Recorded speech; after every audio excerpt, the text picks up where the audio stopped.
My name is Duddy, so I builds and stuff. Today I've got a selection of builds to open your minds, all revolving around the buried bloodline. This brand new exotic sidearm grants devour.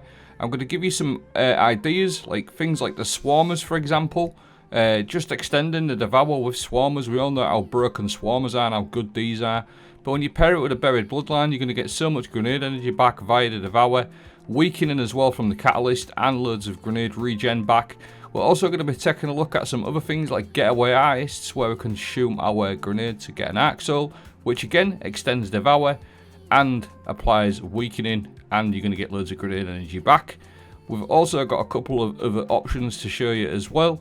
We're going to quickly go over things like Ashen Wake on the Titan and young Ahamkara spine for Tripman, so stay with me, I'm going to break it all down.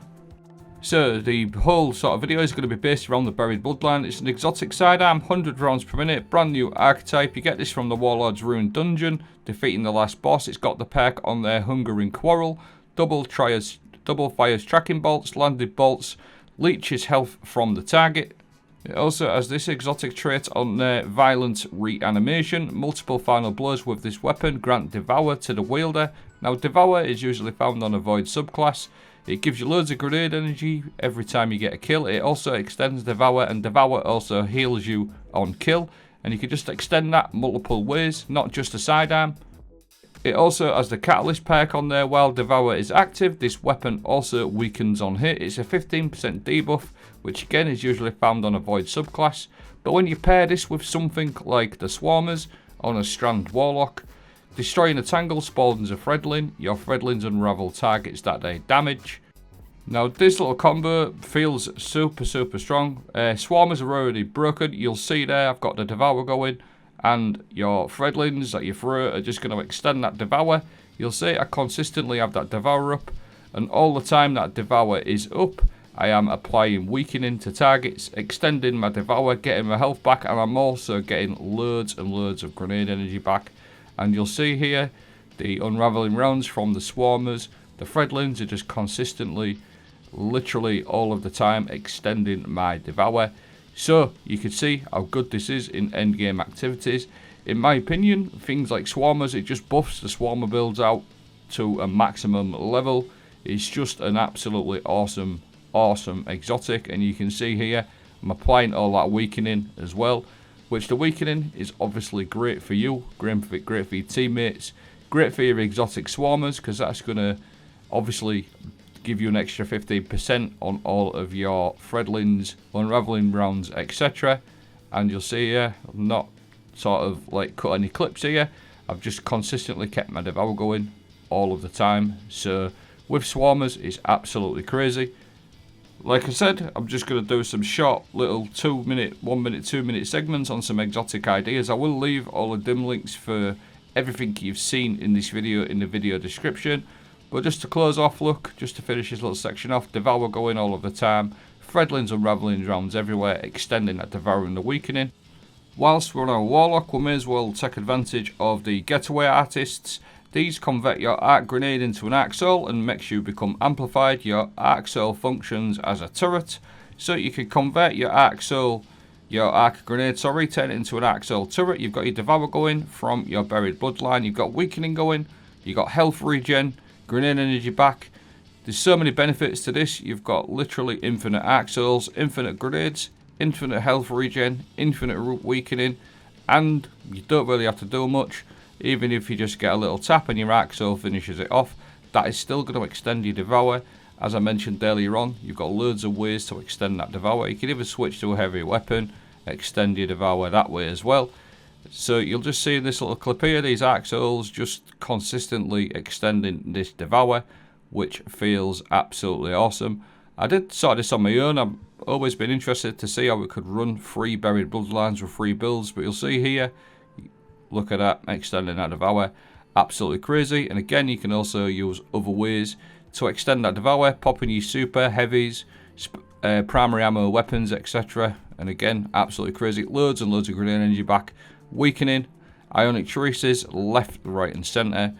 Getaway artists felt like a quirky little combo, and it does actually work very nice. So I'll leave a dim link for this one in the video description as well. So with the pair of these exotics on the warlock, the swarmers, and the getaway artists, the sort of basically all the way I see it is the buried bloodline with the devour and the weakening is just buffing these builds. You're basically getting an enhanced version of these builds with the devour. So I thought that was pretty awesome.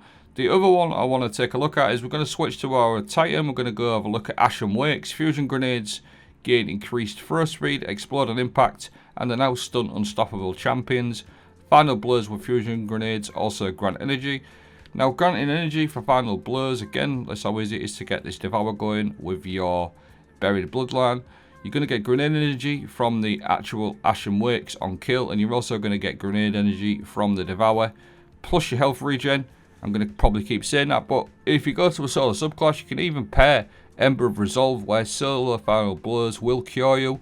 So you can add that to the Devourer as well. If you haven't got your Devourer up, your Ember of Resolve will cure you and heal you as well. So you've got multiple ways to sort of like spec into these builds if you wished. But just getting that extra regen, and then with the Ashen Wakes built-in exotic trait plus the Devour, it feels super, super nice. We've also got things this season like Revitalizing Blast, which is also a 15% debuff to enemies. So you've literally got infinite debuffing as well with the Buried Bloodline, Ashen Wakes, Revitalizing Blast, and multiple ways to keep yourself healed in tricky situations. I just really enjoy this sidearm. Just having that touch of void on certain exotics, the Devour and the Weakening, really does, like I said before, enhance these builds. And you'll see here how easy these rooms become in GM activities, and again extending that Devour with the Consecration, just showing you another way to extend that Devour. The last one I want to take a look at is on the Hunter. The young Ahamkara's Spine increases trip man energy duration and blast radius, gain trip man energy from ability Final Blows. So again, you can sort of see why this is going to pair nicely with the Devour. You're going to get ability energy for your trip mans on solo ability kills, i.e. throwing knives, gunpowder gamble, plus your Devour. It just feels like a really nice fit with the young Ahamkara's Spine and the trip mans. And you'll see you do feel like a gunslinging hunter on this one, because you are literally just doing a little cycle, couple of kills with your buried bloodline. And you'll see you're in that gunpowder gamble going off as well, extending Devour. And again, that Ember of Resolve, solar grenade final blows will cure you. Your gunpowder gamble is just an absolutely awesome aspect to take advantage of on this as well, to cause loads of damage, extend that Devour and get health regen. And you've got so much grenade energy from this little setup, it's absolutely nuts. I know young Ahamkara's Spine did get a little bit of a nerf, but this does sort of fill that nerf a tiny bit. It does really, if you really enjoy running that young Ahamkara's Spine build and you've got a buried bloodline, I suggest you give it a try, because you get so much grenade energy, it's absolutely nuts. And again, it does actually feel like you're running on a proper gunslinger hunter with a little cycle, really fast hands, throwing grenades, getting kills, gunpowder gamble, throwing knives, really nice. So that is the full video really. I just wanted to sort of show you a few different options. There might have been builds these covered, you might have been running these builds yourselves over the last couple of months. So yeah, I just wanted to round it up. A few ideas, let me know what you think. Like I said, I will leave the dim link for everything you've seen in the video description. Thanks for watching. I hope you all have an awesome week.